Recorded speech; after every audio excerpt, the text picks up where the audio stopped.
December 4, 1941. Wright Field, Dayton, Ohio. Under the harsh fluorescent lights of Hangar 7, Lieutenant Colonel Benjamin Kelsey watched skeptically as civilian engineer Frank Caldwell gestured with unusual enthusiasm toward what appeared to be an unremarkable propeller mounted on a test stand. Outside, a bitter wind swept across the airfield, rattling the massive doors, while inside Kelsey and 12 other high-ranking Army Air Corps officers huddled in their heavy wool coats, completely unaware that this seemingly minor technical demonstration would fundamentally alter the course of aerial warfare just 3 days before Pearl Harbor would thrust America into global conflict. Gentlemen, what you're about to witness is completely impossible, according to every propeller theory textbook published in the last decade. Caldwell announced with the quiet confidence of a man who had spent 15 years being told his calculations were wrong. Before we dive into this story, drop a quick hi in the comments and tell me where you're watching from. It really helps support the channel. This is the story of how a single engineer's rejected design, dismissed by every major manufacturer and academic expert in America, would ultimately make American fighters 100 miles per hour faster, turn the tide of the air war in the Pacific, and reveal how innovation often emerges not from grand research institutions, but from the stubborn persistence of individuals who refuse to accept conventional wisdom. December 1941 marked a pivotal moment in American aviation. The winds of war had been blowing across Europe and Asia for years, but the United States military remained woefully underprepared for the global conflict that loomed just days away. At Wright Field, the U.S. Army Air Corps' primary research and development center, a sense of urgency permeated every building, every office, and every test flight. Major General Henry Hap Arnold, Chief of the Army Air Corps, had been pushing his teams relentlessly, demanding aviation breakthroughs that could match or exceed the capabilities of the German Luftwaffe's feared Messerschmitt Bf 109 fighters. The Germans have been at this for years, Arnold reminded Colonel Kelsey during a tense briefing just weeks earlier. Their fighters are outperforming everything we've got in speed, climb rate, and ceiling. Our boys will be flying coffins if we don't close that gap. The problem was painfully clear to everyone in Army procurement. American fighters like the P-40 Warhawk could barely reach 360 miles per hour, while intelligence reports suggested German and Japanese fighters were routinely exceeding 400 miles per hour in combat conditions. The Americans had more powerful engines. The Allison V-1710 and the Pratt & Whitney R-2800 both produced more horsepower than anything in the Luftwaffe's arsenal. Yet that raw power wasn't translating to superior performance. The culprit, according to conventional wisdom, was a fundamental physical limitation: propeller efficiency. At high speeds, conventional propellers suffered from dramatic efficiency losses due to compressibility effects as their tips approached the sound barrier. Engineers called this the compressibility barrier or propeller wall, a seemingly immutable law of aerodynamics that limited propeller-driven aircraft to approximately 400 miles per hour regardless of how much engine power was available. "It's simple physics, sir," Major William Milliken explained to General Arnold in July 1941. When propeller tip speeds approach Mach 0.8, they create shock waves that cause dramatic increases in drag and massive losses in thrust. More engine power just creates more heat, not more speed. For Frank Caldwell, this explanation was profoundly unsatisfying. A mechanical engineer by training who had joined the Hamilton Standard Propeller Company in 1926, Caldwell had been obsessed with propeller efficiency for nearly 2 decades. Born in 1898 in Columbus, Ohio, he had served briefly as an aircraft mechanic during World War I before earning his engineering degree from Purdue University in 1923. Unlike most propeller designers who focused exclusively on blade shapes and materials, Caldwell had become convinced that the real breakthrough would come from fundamentally changing how propeller blades adjusted their pitch during flight.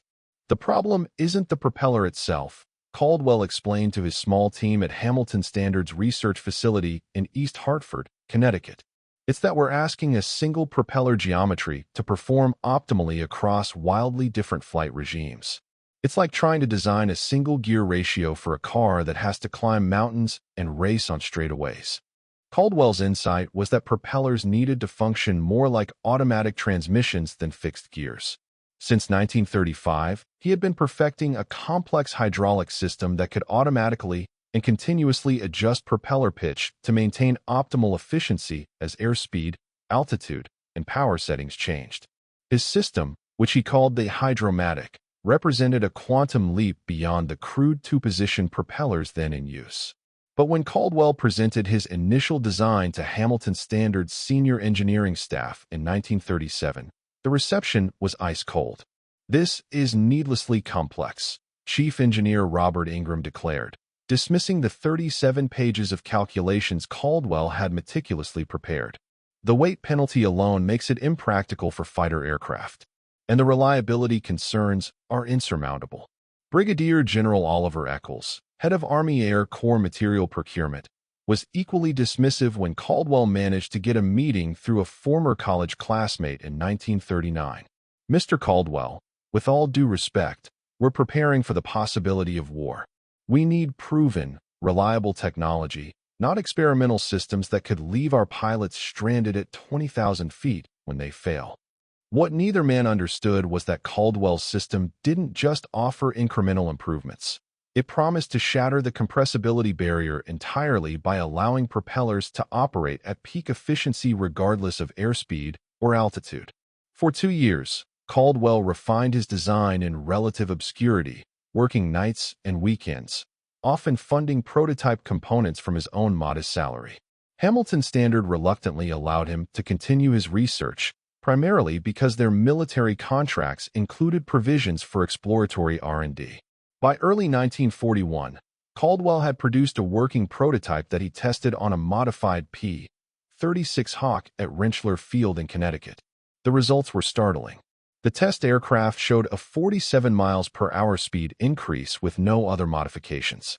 But what truly validated Caldwell's approach was that the performance gain increased with altitude, precisely where conventional propellers suffered their worst efficiency losses. Test pilot Lieutenant James Howard, who flew the modified P-36, described the experience in his flight log. Aircraft acceleration noticeably improved throughout speed range. Maximum speed increased from 323 miles per hour to 370 miles per hour at 15,000 feet. Most significantly, the aircraft continued to accelerate smoothly past speeds where the standard propeller installation begins buffeting and losing thrust. The hydromatic system appears to eliminate the propeller wall entirely. Despite these promising results, Caldwell's superiors at Hamilton Standard remained skeptical. The company was already producing thousands of conventional propellers for military contracts, and retooling production lines would be expensive and disruptive. More critically, the engineering establishment had a vested interest in maintaining that the compressibility barrier was an immutable physical limitation, not a problem that could be solved with a cleverer design. There's a difference between a 5% efficiency gain in a controlled test and a practical combat system, Chief Engineer Ingram reminded company executives. Caldwell's system adds 137 pounds to the aircraft nose weight, requires special maintenance procedures, and introduces dozens of potential failure points. The military will never accept it. What Ingram and others failed to appreciate was how desperate the situation had become by late 1941. Intelligence reports indicated that the latest German Bf-109F could reach speeds of 395 miles per hour, while America's frontline P-40 Warhawk struggled to exceed 360 miles per hour. This performance gap had deadly implications. In combat, speed wasn't just about bragging rights. It determined who controlled the engagement, who could escape when outnumbered, and ultimately, who survived. This reality wasn't lost on Colonel Kelsey, who had been a test pilot before his promotion to head Wright Field's Fighter Development Office. When a junior officer mentioned Caldwell's experimental propeller system during a staff meeting in November 1941, Kelsey's interest was immediately piqued. "You're saying this civilian engineer claims he can get another 40 to 50 miles per hour out of our existing fighters with just a propeller change?" Kelsey asked incredulously. "Yes, sir," Captain Donald Putt replied. "I've reviewed his test data. The numbers are compelling, but Hamilton Standard won't commit to full production without a military contract. and procurement won't issue a contract for an unproven technology. The classic chicken and egg, Kelsey muttered. Get this Caldwell fellow to right field next week. Let's see this miracle propeller firsthand. Which brings us back to that cold December morning in Hangar 7. As Caldwell prepared his demonstration, the atmosphere was thick with skepticism. Most of the officers present had engineering backgrounds and were well-versed in the established limits of propeller technology. They had seen countless inventors make extravagant claims only to deliver marginal improvements at best. Caldwell began by explaining the fundamental problem. Gentlemen, a conventional propeller is essentially fixed geometry trying to operate across vastly different flight regimes. At takeoff, you want a steep pitch for maximum thrust. At cruise, you need a shallower pitch for efficiency. And at high speeds, you need a very fine pitch adjustment to prevent the tips from creating shock waves. He moved to a chalkboard and quickly sketched efficiency curves. The current two-position propellers give you these two operating points. But my hydromatic system provides an infinite range of pitch settings, automatically adjusted 30 times per second based on airspeed, altitude, and power settings. This allows the propeller to maintain peak efficiency throughout the entire flight envelope. Major General Oliver Eccles, who had previously dismissed Caldwell's design, interrupted. Mr. Caldwell, this all sounds very impressive on paper, but theory and practice are often miles apart, especially in aviation. Caldwell smiled. I couldn't agree more, General. That's why I'm not here to show you theories. I'm here to show you results. He unveiled a stack of flight test reports, complete with witnesses' signatures and notarized performance data. We've tested this system on AP-36, AP-40, and most recently on the new P-47 prototype. In every case, we've seen speed increases between 40 and 80 miles per hour, with the greatest gains at high altitude where our fighters are currently most disadvantaged. The room grew quiet as the officers flipped through the test results. The data was comprehensive, detailing performance improvements across multiple aircraft types, altitudes, and power settings. Most significantly, the reports showed that aircraft equipped with Caldwell's hydromatic propeller continued accelerating smoothly well past the point where conventional propellers hit their efficiency wall. Colonel Kelsey, who had been silently studying the reports, finally spoke. These P-47 numbers, 426 miles per hour at 25,000 feet. Are you certain they're accurate? That would make it the fastest fighter aircraft in the world. Those numbers have been verified by 3 separate test pilots, including Captain Don Gentile, who I believe is known to several of you, Caldwell replied.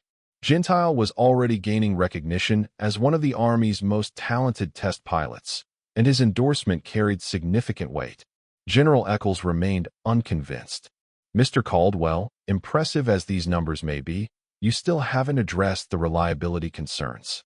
A fighter with a seized propeller is just an unusually expensive glider. Caldwell nodded. A fair concern, General. That's why we've conducted over 1,200 hours of reliability testing, including deliberate system failures. He pulled out another report. We've designed the system with triple redundancy. If the automatic system fails, the pilot can manually control the pitch. If that fails, the propeller defaults to a cruise setting that allows safe return to base. In our testing, we've had 0 catastrophic failures. The demonstration continued for another hour, with officers peppering Caldwell with increasingly technical questions. As the session drew to a close, Colonel Kelsey made an unexpected announcement. Gentlemen, I've heard enough. Mr. Caldwell, I'd like your team to install this hydromatic system on our YP-47B prototype by the end of the week.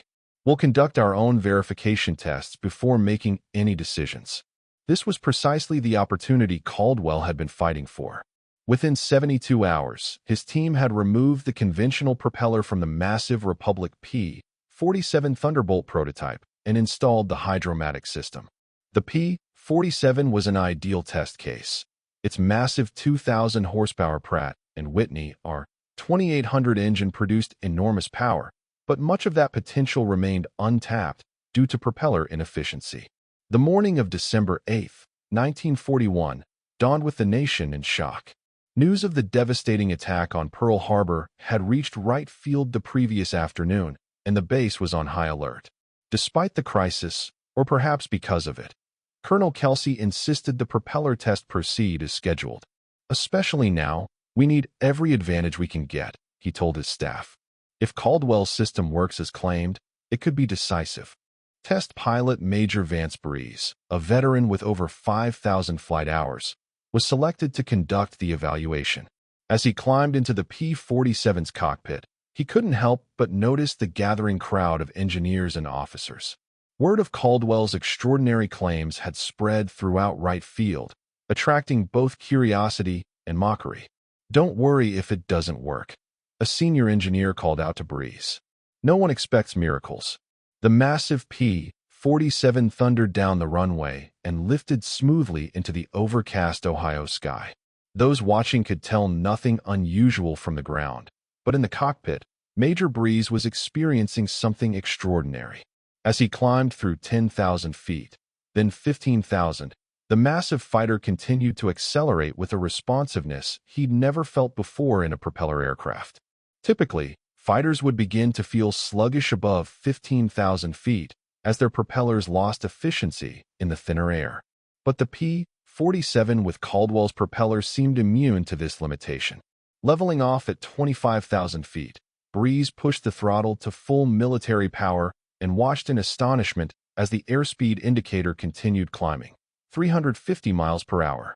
375, 400. For 25, the needle finally settled at 433 miles per hour, a speed that no propeller-driven fighter had ever achieved in level flight. When Breeze landed 2 hours later, his typically stoic expression had been replaced by an uncharacteristic grin.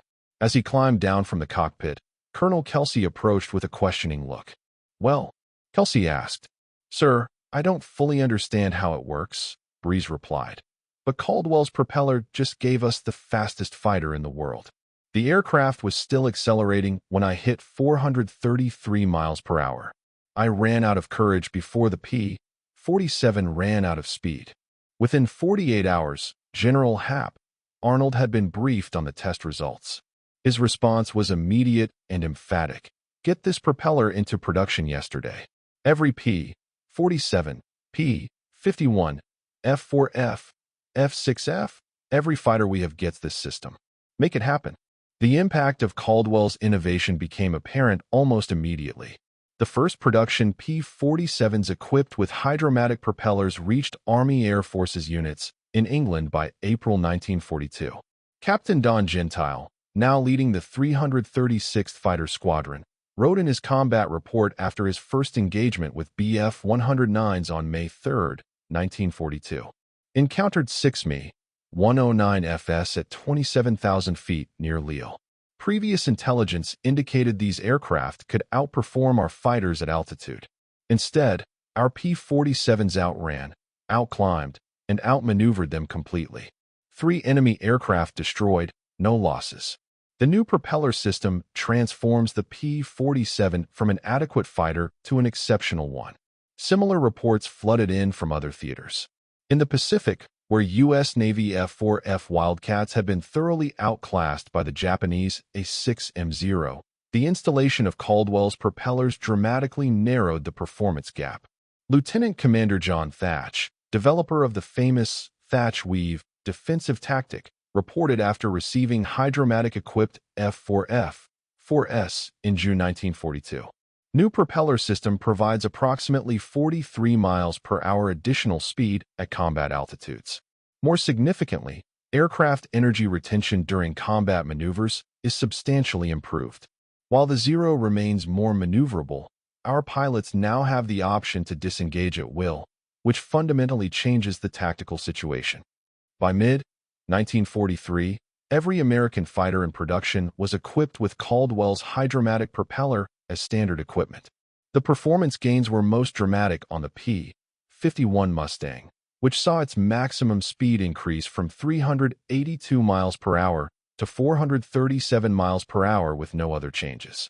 When combined with the later addition of the Rolls-Royce Merlin engine, the P-51 would eventually reach speeds exceeding 450 miles per hour, performance that would have been physically impossible without Caldwell's propeller innovation. The most telling validation came from captured German technical documents. A Luftwaffe engineering assessment dated November 1943 noted, American fighter performance has improved dramatically in the past 18 months. Most concerning is their exceptional high-altitude capability, which now exceeds our Bf-109G and FW-190A series aircraft above 25,000 feet. Intelligence indicates this is primarily due to a revolutionary propeller system that maintains efficiency at speeds where our propellers experience severe compressibility effects. Our own research in this area remains at least 2 years behind. This technological advantage translated directly into combat success. In the critical air battles over Europe from 1943 to 1944, American fighters consistently outperformed their German counterparts at high altitude, precisely where the strategic bombing campaign was fought. The ability of P-47s and P-51s to escort bombers all the way to targets deep inside Germany was a decisive factor in establishing Allied air superiority prior to the D-Day invasion. The numbers tell the story. In January 1943, before widespread deployment of hydromatic-equipped fighters, the 8th Air Force lost 12.7% of bombers dispatched and 14.3% of fighter escorts. By January 1944, with hydromatic propellers standard on all fighters, these losses had dropped to 5.2% and 4.7% respectively, despite the Luftwaffe's increasing desperation to defend German airspace. For Frank Caldwell himself, the validation was both professional and personal. The same executives and military officials who had dismissed his ideas now competed to claim credit for supporting his work.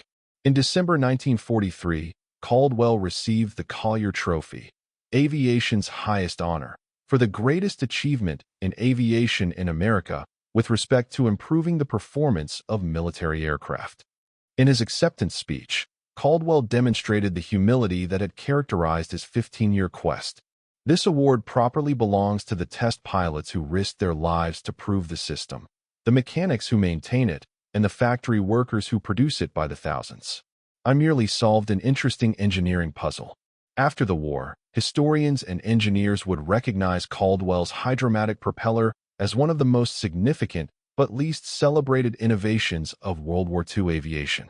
While radar, jet engines, and atomic weapons received greater attention, Caldwell's propeller system arguably had a more immediate impact on the air war's outcome, particularly during the critical 1942 to 1944 period before jet aircraft entered service. The legacy of Caldwell's persistence extended far beyond World War II. The basic principles of his hydraulic constant-speed propeller became standard on virtually every propeller-driven aircraft built after 1945, from single-engine Cessnas to massive airliners like the Douglas DC-7 and Lockheed Constellation. Even today, modern turboprop aircraft like the Lockheed C-130 Hercules military transport still use propeller systems based on Caldwell's fundamental design. Perhaps more importantly, Caldwell's story illustrates a pattern repeated throughout aviation history. Genuine breakthroughs often come not from large research institutions or conventional thinking, but from individuals willing to challenge established limitations. From the Wright brothers to Kelly Johnson to Frank Caldwell, aviation has been advanced most dramatically by those who refused to accept that something was impossible. The propeller wall, that supposedly impenetrable barrier that limited propeller-driven aircraft to approximately 400 miles per hour, proved to be not a law of physics, but merely a limitation of imagination. Caldwell didn't violate the laws of aerodynamics. He simply understood them more deeply and applied them more cleverly than his contemporaries. Colonel Benjamin Kelsey, who later rose to the rank of brigadier general, reflected on Caldwell's contribution in a 1967 interview. Many people don't realize how close we came to fighting World War II with fundamentally inadequate fighter aircraft. Without Caldwell's propeller, our pilots would have faced enemies who could dictate every engagement, choosing when to fight and when to run. The casualty figures would have been catastrophic. Sometimes the most important innovations aren't the flashiest or most obvious. Caldwell gave our pilots a fighting chance when they needed it most. Today, Frank Caldwell's name is rarely mentioned in popular histories of World War II aviation. Yet his impact was arguably as significant as more celebrated figures like Kelly Johnson, designer of the P-38 Lightning, or Edgar Schmid, chief designer of the P-51 Mustang. In the critical early years of America's involvement in World War II, Caldwell's propeller innovation added approximately 100 miles per hour to the maximum speed of every American fighter aircraft, a performance leap that would have otherwise required years of incremental aerodynamic improvements and much more powerful engines. The lesson of Frank Caldwell's story is both simple and profound.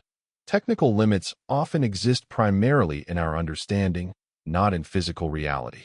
The impossible propeller design that every expert dismissed ultimately saved countless pilots' lives and helped secure Allied air superiority when it mattered most. And that concludes our story. If you made it this far, please share your thoughts in the comments. What part of this historical account surprised you most? Don't forget to subscribe for more untold stories from World War II, and check out the video on screen for another incredible tale from history. Until next time.